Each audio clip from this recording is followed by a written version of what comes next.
In the past couple of years, the UX/UI design industry has become one that lots of people want to break into. Well, the hype is super understandable. It's the type of role that allows you to work with creativity, with solving problems, with technology, while making an impact and being fairly compensated. But one funny thing is that most designers, they don't follow that script of going to university to study design, then graduating, landing a job, and working with that for the rest of their lives. No, most designers, they come from very diverse backgrounds, and I'm one of them. Hi, I'm Deborah, a product designer, and I'm here today to share how I got into UX. Not for you to compare, but for you to understand what led me to product, how my background has a big influence on the principles that I have today as a designer, and also for you to see that sometimes you open a door and it can take you to some place you had no idea. With this video, I hope to inspire you to feel confident that no matter where you are today, what you're doing, what your background is, but if you want to transition into UX/UI design, you can definitely do it. All right, so let's start rewinding. Let's talk about university. First of all, I'm from Brazil. When it was time for me to choose what I was going to pursue in university, I knew that I wanted to do something related to creativity and art. I was always very passionate about art, about music in specific, but I knew that I didn't want to pursue music as a degree. For that reason, I started researching the options that I had, and I bumped into advertising. At that time, it looked really interesting because I would be able to combine this creative energy that I had within me with also some marketing opportunities that I was seeing at the time. So for that, I took my SATs, aka vestibular in Brazil. And once I got into university, I started studying advertising in the morning. After my first 2 semesters, I wasn't very sure, like I didn't feel that advertising was clicking for me back then. So I decided to look into another interest of mine, which was human behavior. Actually, before deciding to go with advertising, I was also considering studying psychology because I was always geek out about like human behavior and etc. But I knew that my creative passion was stronger, so that's why I chose advertising back then. But as I was studying advertising, and I noticed that most of the theory that we have, like the theoretical background of advertising, relied on psychology, I decided to also become a psychology student. So I was studying advertising in the morning, and then I was working in the afternoon, and then in the evenings, I would be going to another university to study psychology. It was really interesting because when I started studying psychology, I knew that I wouldn't want to become a therapist, but I was so fascinated with all the theory in psychology, with all the different approaches and etc., that I knew that I wanted to keep pursuing that degree, not to use it to become a therapist, but for me to apply in my career no matter what I was doing. After a while, I noticed that I was actually going with the perfect combo because while advertising was teaching me about the business side of things, so how to convert, how to keep an eye on metrics, psychology was teaching me about human behavior and about users' needs. So during my uni time, I started freelancing, creating content for brands, because it's something very common when you work with advertising for you to get into digital marketing. So basically creating content for brands. And that's how, before I finished my degree in advertising, I started a digital marketing agency. We would create content for brands in different industries.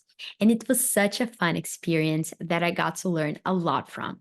We were a small team. We went from 2 people to 5 over the course of the years. And we were really passionate about making content that could reflect the essence of the brand. That included a lot of graphic design work. One fun thing about the agency is that I really wanted to create a place where the environment would be for us to always be improving and for us to always be learning. So every Friday, we would get together and we would have what we would call the knowledge shows. Every week, one person from the team would bring a topic and teach us about it. So it could be something related to content creation, to graphic design, to any specific tool, but it could also be something about your daily life, about routine, and etc. One of our team members, she opened my eyes for this world of usability, for you to think on how people are going to experience what you're presenting to them. She recommended me that book, Don't Make Me Think, which is specifically about web design, but you could literally get the lessons from that book and apply to anything that you do in life. That really shifted the way that we were creating content for our clients because we were really mindful of the way that people were going to experience the content. So I was really fascinated on thinking about the experience behind the content. Around that time, we started having some clients who wanted us to develop their own websites. And that's when I started doing web design work. I had the agency for almost 4 years, and it was such a valuable experience for me to learn how to run a business, how to manage a team, and also for me to develop a skill set very broad that I use a lot of it currently as a UX UI designer. So a couple of years ago, when the agency was about to hit that 4-year mark, my partner received an offer to go work in Canada. When I was analyzing the possibilities that I had ahead of me, I felt in my heart that the agency was this amazing school where I got to learn so many things, but I knew that it was time for me to take bigger chances. So when I moved to Canada, having this graphic design, digital marketing background, the first instinct that I had was to look for opportunities inside digital marketing agencies, because that was the type of environment that I was working for the past 4 years. It didn't take me too long to realize that the market in North America was quite different. Lots of companies do this sort of work of digital marketing and creating content in house. That made me expand the type of roles that I was looking into. I started looking into tech companies that were working with social media or marketing. As I was looking for a job, my Adobe subscription was about to expire. And I thought to myself, oh, you know what? I'm not going to renew it because I'm not sure if I'm going to be working with Adobe anymore. So that's when I created my Figma account and started playing around with Figma. At first, I was doing a lot of graphic design work there.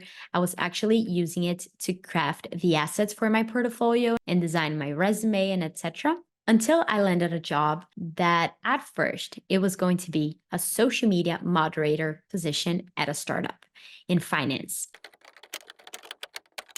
So basically, I was going to work as a social media moderator in this new portal that the company was going to launch that now was going to have social features in it. So in my first day of this new job, it was actually quite funny because once I got into Slack, I added like my name and my position.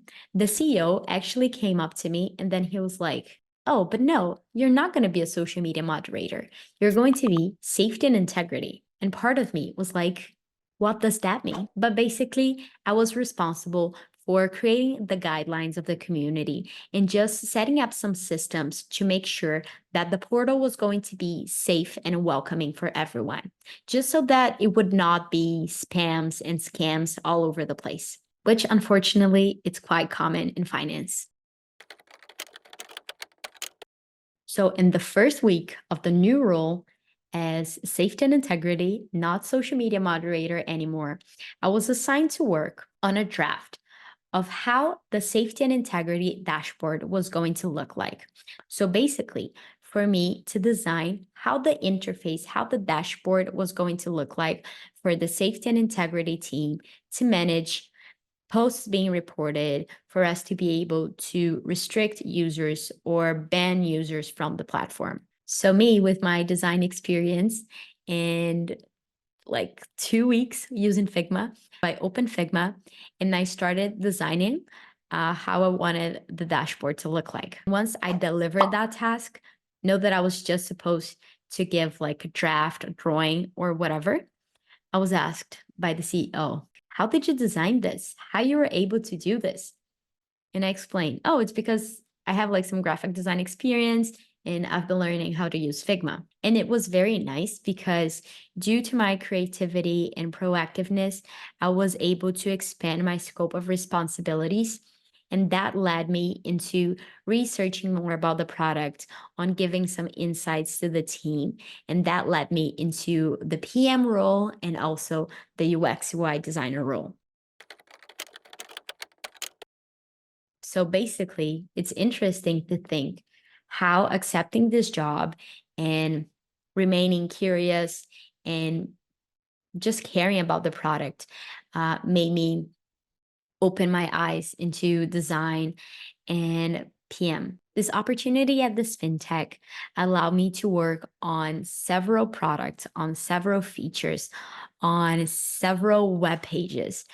And that made me learn a lot in a short period of time. I then started working at another company, this time not in finance anymore, but in education consultant. This experience allowed me to manage the project of building the portal for the company, designing their website, redesigning their website, and so on. I see today that my skill set is very diverse and at the same time that everything a designer needs, because we need to consider the business metrics, the business goals. We need to consider the experience for the user and their own needs. We need to also partner with engineers, with support, with marketeers, with designers, and so on to ensure that the product will be impactful, successful, and that it would also be providing a good experience for your end user. And I feel really fulfilled getting to use all the background that I have in advertising, in psychology, in marketing, and applying that into my role as a product person. Well, and that's my story. Share yours in the comments if you want, because I would love to know more who you are and also how you got into UX, UI, into product, or into design in general. For more videos on design and about life and product, don't forget to subscribe and hit the like button if you like this one. I'll see you in the next video. Happy designing!